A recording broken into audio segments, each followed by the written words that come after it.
My beautiful people, my beautiful faces, it's been half a year since I made a YouTube video. Now, hopefully you missed me. If you didn't, I missed you guys, and that's why I'm back. So if you're expecting a video about, the latest AI tools or something crazy like that, you're probably better off clicking off and watching something else, because in this video, I want to cover three key things as a video coming back into this channel. So three things I want to cover, which is what have I been up to since I've been away for half a year? What will happen to this channel? And also what you can actually expect moving forward. So in this video, I don't have a script. I didn't really do any planning. I just put together a presentation for you guys to sort of, bring some visuals and give you guys a bit of context about what I want to be talking about. And the goal here is for me to, spend a little bit more time yapping and just, sharing a bit more thoughts and context around how I'm feeling, what I've been doing, and how I'm thinking about things. So with that in mind, let's get right into it, guys. So the first thing that I wanted to share with you guys, with all my beloved subscribers, and by the way, I think we're at 210,000 subscribers.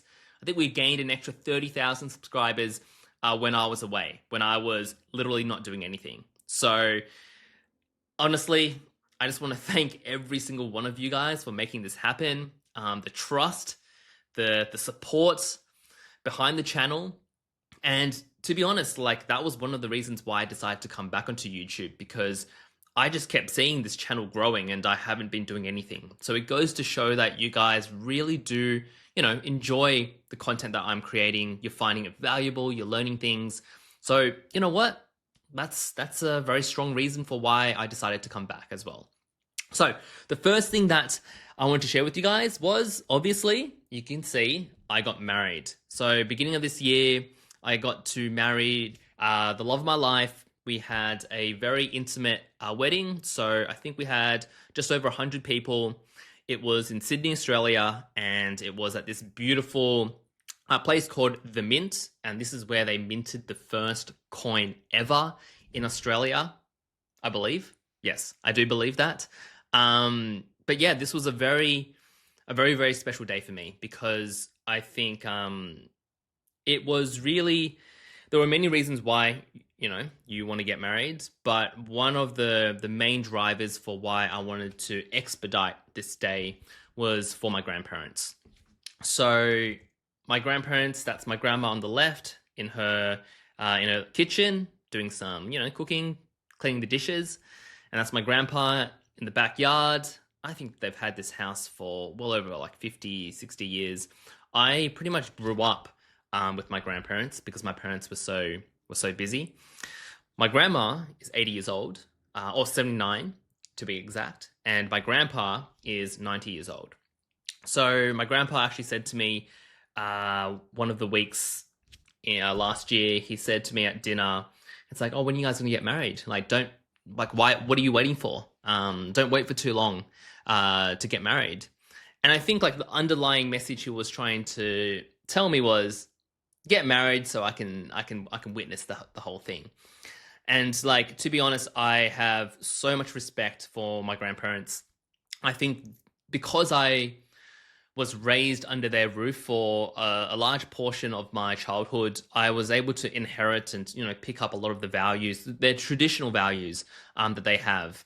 And so that was the reason why I expedited the proposal, the engagement, and also the wedding, because I really wanted my 90-year-old grandfather and my 80-year-old grandmother to be there and to witness it all.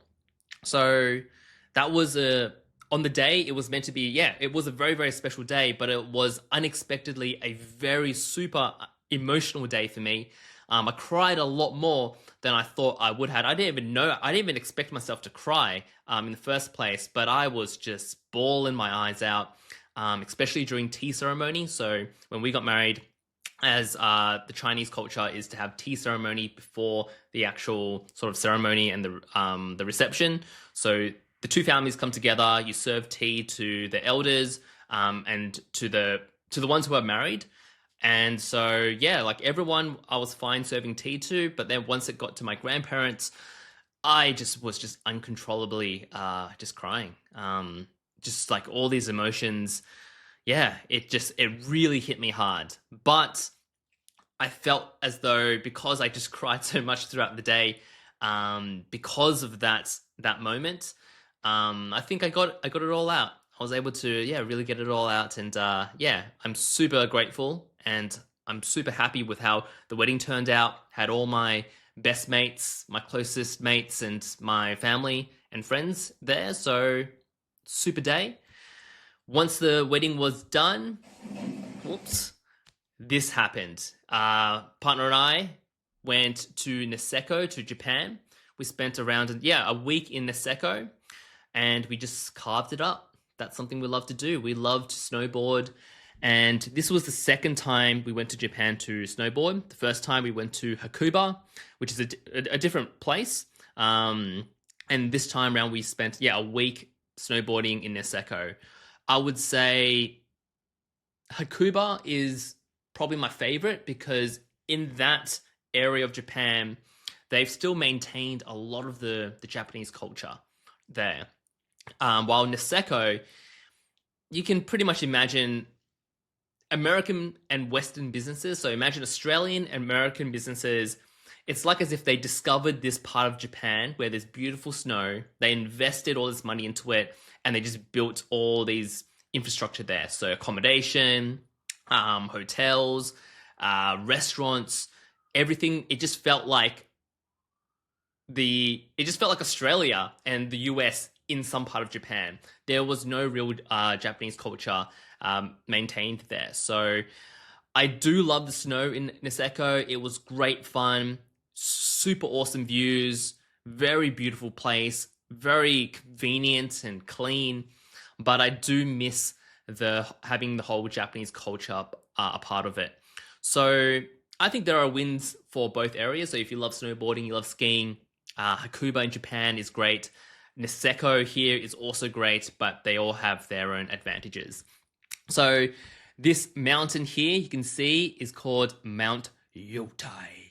And it's famous for this view. We went to this beautiful restaurant with like amazing views. And simple udon, had some beautiful food there. And of course, a luxury in life, something that I'm a simple man, so in life, I don't really need much. But there's one thing that I would say that I cannot say no to, and I could not live without, which is business class. So obviously, whenever we travel, we try to, we fly business, and it just makes the whole holiday so much more enjoyable. So we spent 2 weeks in Japan, in Niseko, snowboarded, caught up with some friends there as well.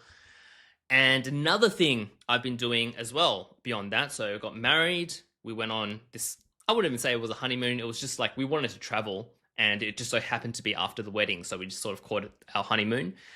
But another thing I've been focusing on over the last half year I would say over the last 2 years has been my mobility. I've talked about this in one of my newsletters.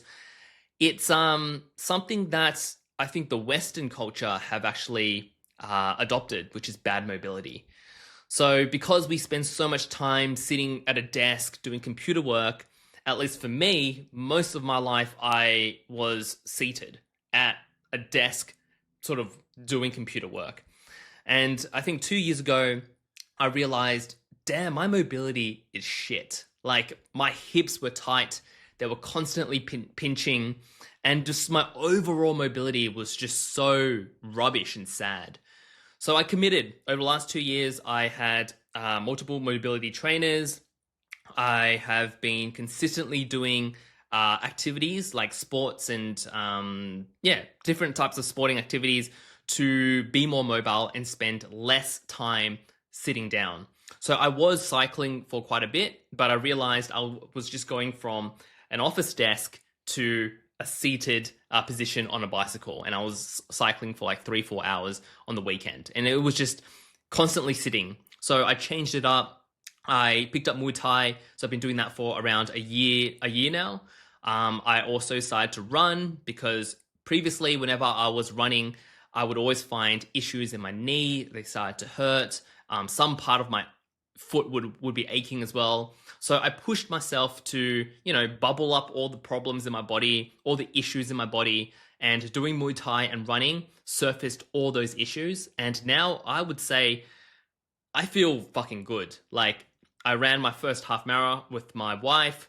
That was super fun. I now do Muay Thai a couple of times a week. And yeah, my hips are able to move. I feel a lot more fluid. I can sort of achieve a lot of these positions that I couldn't achieve before, like a simple squat. So now that's something that I've been really focused on, which is my physical health, because I think that was something that was neglected. And hopefully this inspires some of you guys, because I know a lot of you guys also spend a lot of time at the desk. And it's something that you do lose over time if you don't spend any time in investing into it. So something that they say, which is, you don't use it, you lose it. So if you don't use your mobility, you'll end up losing the mobility, because the body thinks that you don't need it, and it will just forget how to do it, and it will lose all the mechanics for achieving any sort of movements that you want. So yeah, now I can I'm super happy with the progress with that. Another thing that I've also been doing has been investing. So as I took quite a bit of time off work, I was still doing a little bit of work, like part-time, but I spent a lot of time going back to basics. I was reevaluating my own net worth, my own portfolio, how I was allocating my capital in terms of my investments. And I spent a lot of time, like I would say, 8 hours a day, maybe across like a couple of days, just learning, going back to basics, learning how to invest properly. So I've always been investing ever since I made my first dollar, to be honest, but I never took it seriously. And even as of recent years, I would say I would just chuck money into an ETF. And I think that's great. I think a lot of people talk about putting money into ETF. It's safe, it's secure, it's consistent, and it's very difficult to beat the market. But for me, I felt like it wasn't going to be that hard. Like, I think it is hard and it requires a lot of work.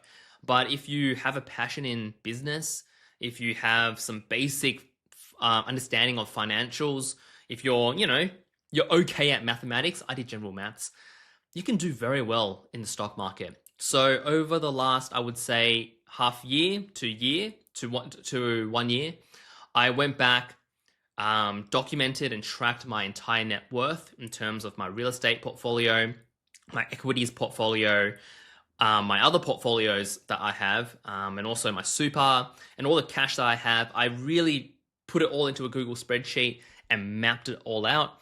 So now I have a very clear idea in terms of what my net worth is.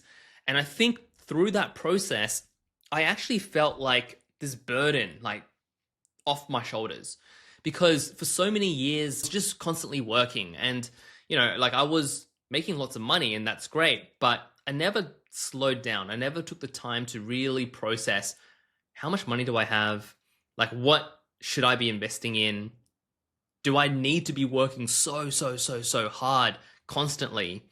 And so throughout this process of like reevaluating my whole net worth and tracking every single dollar, I started to realize I'm in this super lucky position where I am honestly financially free.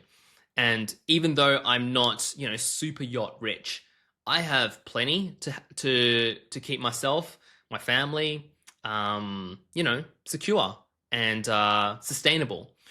And so I had a bit of a light bulb moment over the last half year where I didn't need to constantly grind it out anymore. Like, there are things that I enjoy doing, and there are things that I just don't enjoy doing at work in terms of like running my own businesses. And I think that was a moment where I decided to myself, I'm going to let go of the things that I just don't enjoy doing anymore, and I just don't care for the sake of money. And I'm going to focus my time and energy on things that I do enjoy doing, because it is still about the money, because I do need money to survive, and no one knows what will happen in the future. But I don't want to commit 100% of my time for the sake of earning more money. I want to be doing things I enjoy that still bring in some money for me, because I guess my goalpost has changed. It's not just about a revenue target. It's about, what do I actually enjoy doing? If I don't work, I don't really need to work. But if I am going to work, I want to be working on things I enjoy doing. So that was a massive realization that I had. And I think it took me a very long time to accept that. It took me a very long time to even wrap my head around that, because I talked about this in a recent newsletter where, like, my entire life growing up in a Chinese migrant family, like, we're conditioned, we're built and we're born and we're groomed and we're taught to work hard and keep growing and make sure that we don't have to go through the same challenges and problems that our previous generation went through. And so realizing that this whole mission that I was like taught to accomplish when I was young, and now that I've accomplished, a significant part of it, it was just so hard for my head to really understand what was going on and try to live a life that had an entirely different goalpost. So that was something that this is something that I've been doing for the last 6 months.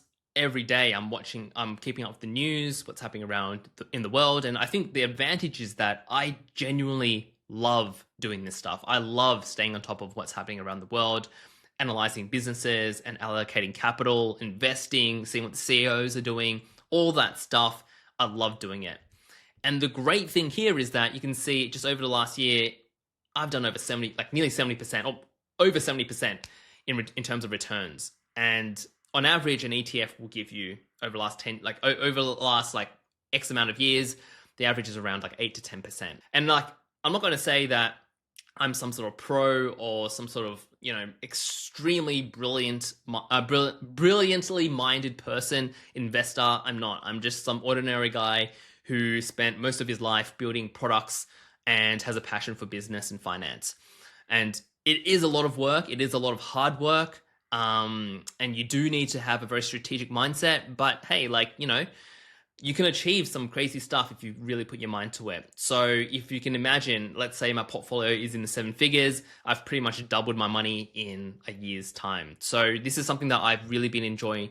I really enjoyed doing, and I'm going to consistently be doing this while I continue building the businesses that I love doing.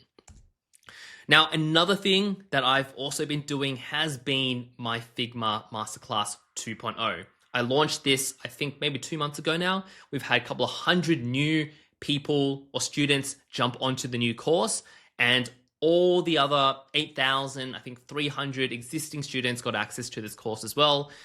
I am super, you don't understand how much time and effort I put into this brand new course. So the Figma 2.0 course was a refilmed course. So everything was redesigned, refilmed, redone from the ground up.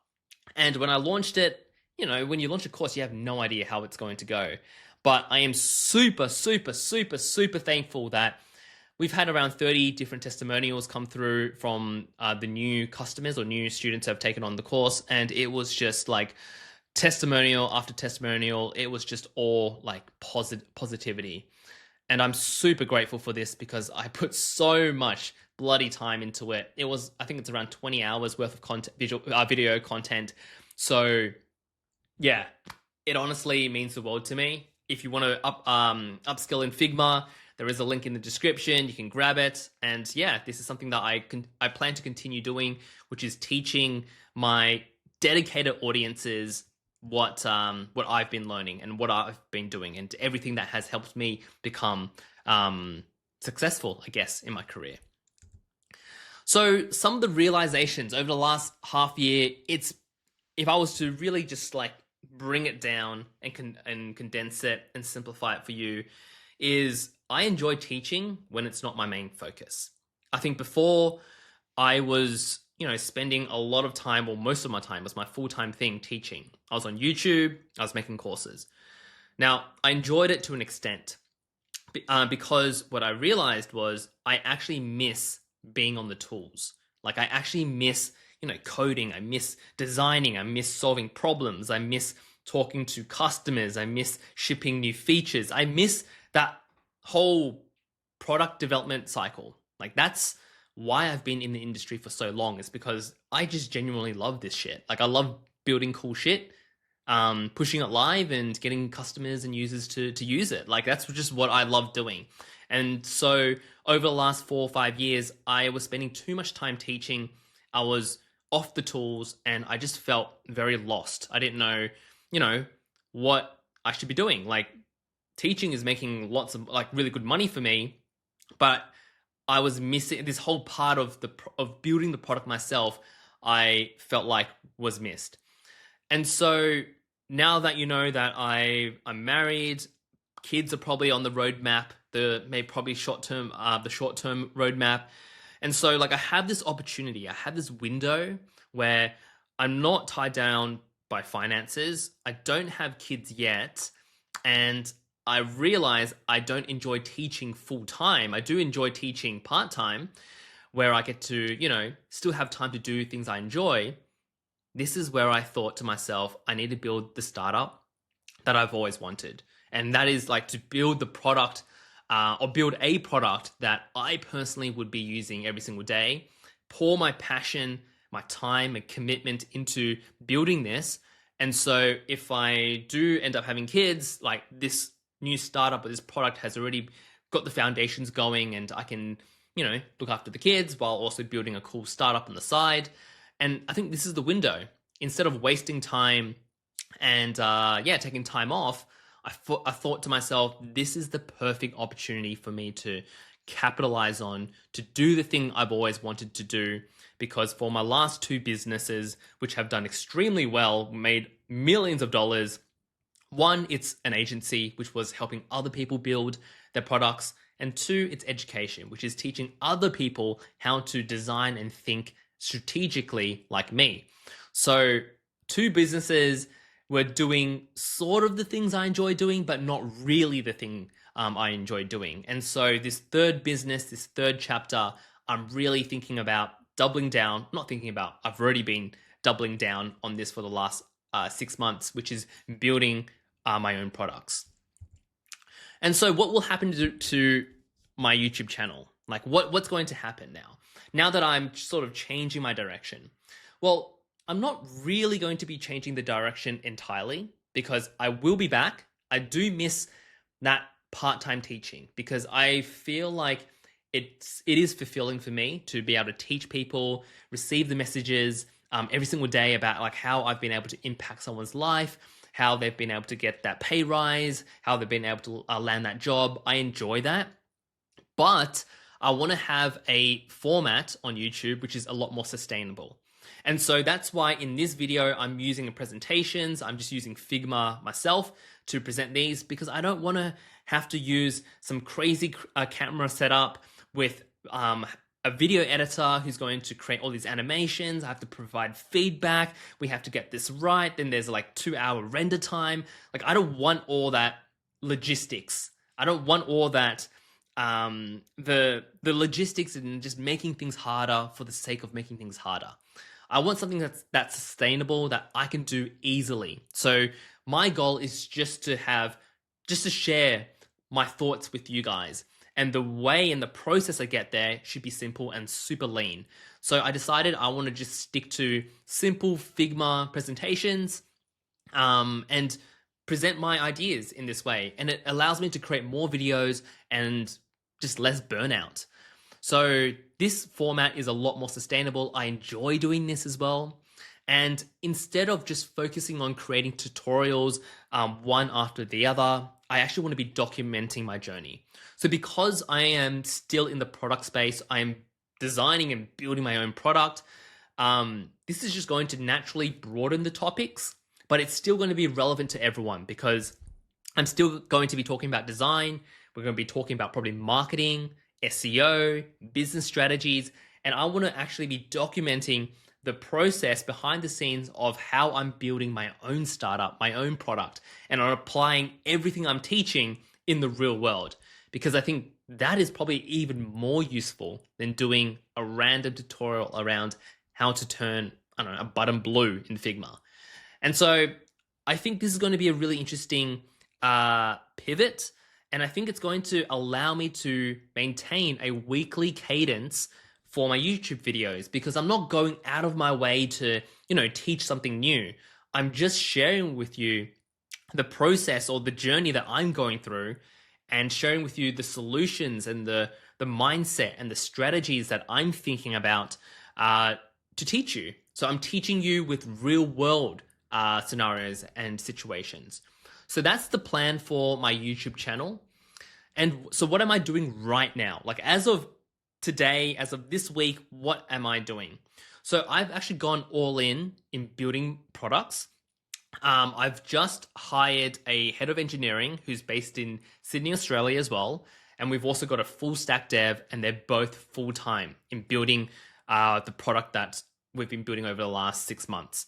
Now, our head of engineering is actually off on holiday for the whole of September. So we're aiming to launch alpha in probably 1 to 2 months. So this is going to be super exciting. I haven't revealed this to anyone yet, but once again, as I mentioned, I am on a mission to build apps that I personally would be using every single day, and then open it up to other people who will also find them useful. So I don't want to be going down the route of, raising like millions of dollars of capital, trying to make this like massive company and complicate my life. I think what I really want is just have a tight-knit team, super capable, and building products that I genuinely would be using and I'm super passionate about. That's what I'm going to be doing. And then alongside this, I will also be teaching everything that I'm doing. So there are a few courses that I do have planned for the designership.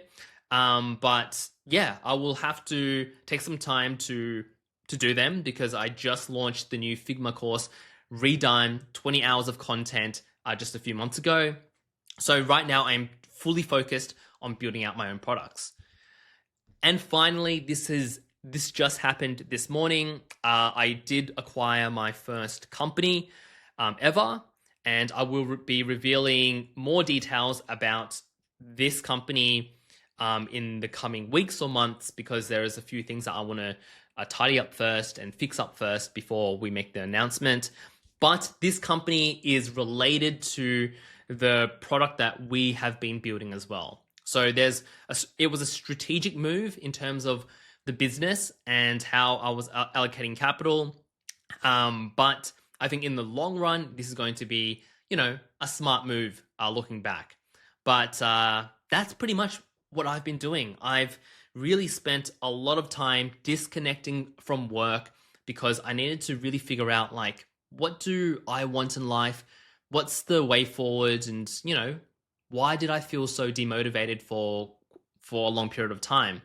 And throughout the process of disconnecting, slowing down my life, and focusing on, important things in my personal life, getting married, traveling, focusing on my own personal goals, which was like a mobility, and like picking up hobbies, like, running with like friends on weekends and doing Muay Thai. All this stuff makes me happy. And I feel like the progress that I make in all these different activities makes me feel like it improves the baseline for my mental health.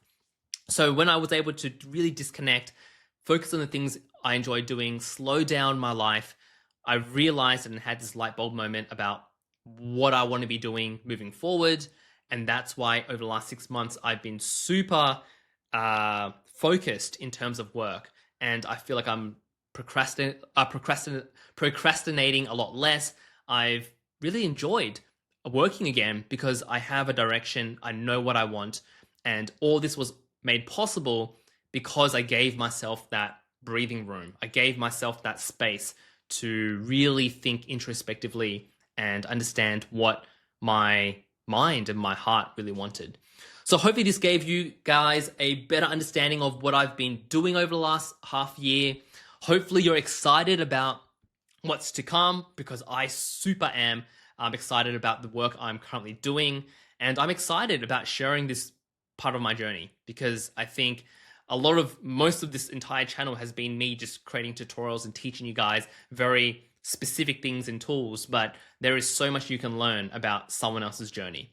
So let me know in the comments below yeah, what you would like to see more of moving forward. And I honestly am excited to be back.